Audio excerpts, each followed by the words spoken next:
The member representing Bungudu Federal Constituency in Zamfara State, Abdul Malik Zubairu, has embarked on a series of empowerment programs aimed at improving the well-being of his constituents. The empowerment initiatives have seen over 3,000 petty traders supported with cash grants to expand their businesses, in addition to sponsoring 100 vulnerable students to study in various institutions of higher learning. Correspondent Haliru Umar completes the report.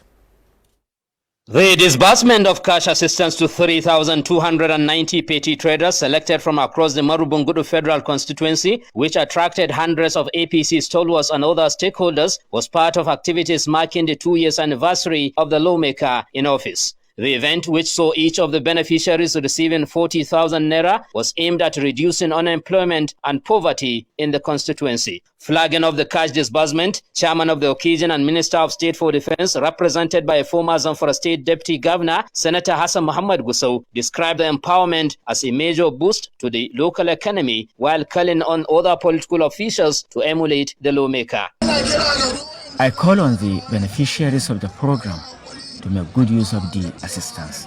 The member representing Bungudu Federal Constituency, Abdul Malik Zubairu, emphasized his commitment to the welfare and development of his constituents. These empowerment programs are just the beginning of our effort toward making my constituents independent.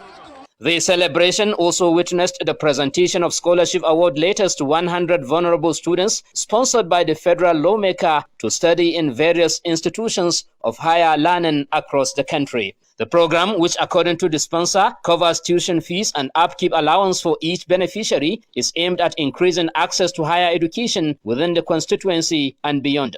Speakers at the event, including the APC State Chairman Tukur Umar Danfulani and other party stalwarts, hailed the lawmaker for his efforts towards creating a prosperous and vibrant society. Beneficiaries of the two gestures expressed gratitude to the lawmaker, saying the support will significantly impact on their lives. Thank you, Zanna. Thank you, thank you, thank you. I am very happy for that. High points of the 2-year anniversary were the inauguration of laudable projects that cut across various sectors, executed by the House of Representatives member in different parts of the federal constituency. In Gusau, Halir Muhammad, NTA News. This is the News Desk at 3 on NTA News 24. Still ahead, experts express concern over the informal nature of Nigeria's agribusiness.